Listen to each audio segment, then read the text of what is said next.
لے کر جایا جاتا تھا، مجھے تو جس طرح رکھا جاتا تھا اور جو غداری کا مقدمہ میرے پہ بنایا گیا تھا، اور 14 دن ریمانڈ میرے میں 7 جج تبدیل ہوئے تھے.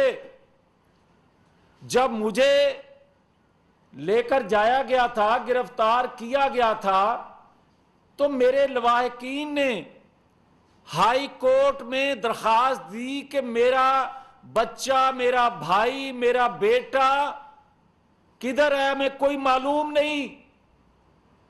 تو اس وقت کے لاہور کے چیف جسٹس، سابق چیف جسٹس لاہور، انہوں نے فرمایا تھا، مجھے بڑا احترام ہے عدلیہ کا، انہوں نے فرمایا تھا کہ ایسا غدار، ایسا شخص پاکستان میں نہیں ہونا چاہیے، اس کو تو باہر چلے جانا چاہیے. مجھے سمجھ نہیں آتی کہ لوگ ابھی تک اس کو برداشت کیسے کر رہے ہیں.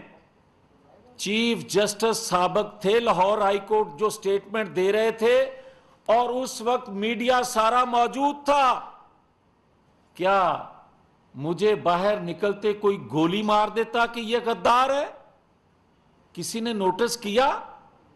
اور پھر جب میں 6-4 کے کمرے میں رہتا تھا جیل میں، تو اس 6-4 کے کمرے میں 40 کے قریب بلب لگے تھے جو 1000 ووٹ کے تھے، اور مہینہ تھا مئی، جون، جولائی کا. میں نے تو باہر آ کے رونا نہیں رویا. میں نے تو آج تک کسی کو نہیں بتایا کہ جیل سے بھی غیر قانونی طور پر ریمانڈ لینے کی کوٹوں سے ضرورت ہی نہیں تھی ان کو. اور پھر جب مجھے یہ کہا جاتا تھا کہ ذرا چیخو، رو، تاکہ اس کو تسکین ہو، عمران خان کو ہم یہ آواز سنانا چاہتے ہیں، مگر میں نے کہا تھا کہ عمران خان کے ساتھ بھی جس کو خواہش ہو میری چیخوں کی آواز سننے کی، میں مر سکتا ہوں، کیونکہ میں ایک کاز، ایک مقصد کے لیے، میں اداروں کو آئینی حدود میں رکھنے کے لیے، رہنے کے لیے ایک جدوجہد کر رہا ہوں.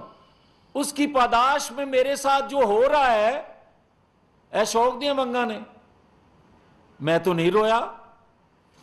میرے ساتھ جو کچھ اس کے بعد بھی کیا گیا، میں تو نہیں رویا.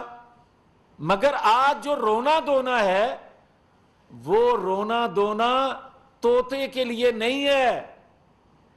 اصل بات یہ ہے کہ چیف الیکشن کمیشن کے فیصلے کے بعد جو ثابت ہوا، اسرائیل بھارت کی فنڈنگ، جو ثابت ہوا کہ پیسہ کہاں کہاں سے آیا، اور جو پہلے دن طوطے نے زبان کھولی اور جو کچھ بتایا، بات یہاں رک نہیں رہی. اور میں تو یہ کہوں گا کہ اگر جو چند اکا دکا سہولت کاری یا اس کو تحفظ دے رہے ہیں، جن کے ہاتھوں میں ڈورے ہیں اکا دکا کے، وہ ڈورے ہلانے والوں کا نام نہ لے لے.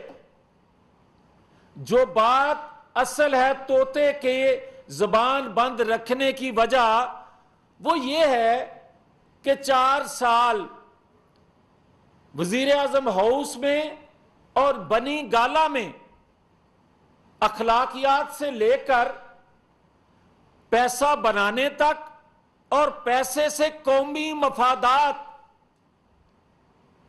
فروخت کرنے تک، قومی راز اگلنے تک، جو چیزیں ہیں اس طوطے کو علم ہے. اس طوطے کی زبان بند کرنا عمران خان کی مجبوری ہے. اور وقت سے پہلے جو باتیں کر رہا ہے عمران خان، یہ پہلی دفعہ نہیں کر رہا. یہ عدلیہ ہو، کوئی فیصلہ آنے والا ہو، تب اس جج کے متعلق باتیں کرتا ہے، چیف الیکشن کمیشن کا فیصلہ آنا ہو تب باتیں کرتا ہے، اور میں نہیں کہتا۔ اس کے رائٹ لیفٹ جو ہیں، کیا فواد چودھری نے یہ بات نہیں کہی تھی کہ جج اور جرنل بند کمروں میں فیصلے کرتے ہیں؟ کیا وہ بات میں نے کہی تھی کہ جناب خون لگا ہوا ہے فوج کے ہونٹوں کو؟ یہ بات فواد چودھری نے نہیں کہی۔ اور اگر یہ ساری باتوں کا نوٹس نہیں لیا گیا تو بات تو اس سے پھر بڑی ہے نا، بات اس سے بڑی ہے جو طوطے کو سنبھالا دینا، طوطے کو کور دینے کی کوشش کی جا رہی ہے۔ وہ یہ ہے کہ جو قومی مفادات کا سودا ہوا اس پہ کہیں یہ طوطا زبان نہ کھول دے، اور اگر اس کی آزادانہ تفتیش ادارے کریں گے جو کہ اب کرنی چاہیے۔ اگر میرے جیسے بندے کا 14 دن کا ریمانڈ ہو سکتا ہے تو بھائی اس کا 14 دن نہیں تو 12 دن ہی کر لیں، کم از کم پتا تو چلے قوم کو کہ حقائق کیا ہیں۔ میں کبھی بھی تشدد کی حمایت نہیں کر سکتا کیونکہ میں خود وکٹم ہوں، مگر میں ساری تکلیفیں یا مسلم لیگ کی ساری لیڈرشپ اگر تکلیف سہتی ہے تو ریاست کے لیے، قوم کے لیے، اور اگر قوم ریاست خطرے میں پڑ جائے تو پھر اس حد تک جانا چاہیے کہ کم از کم ریاست قوم محفوظ کی جا سکے سازش سے۔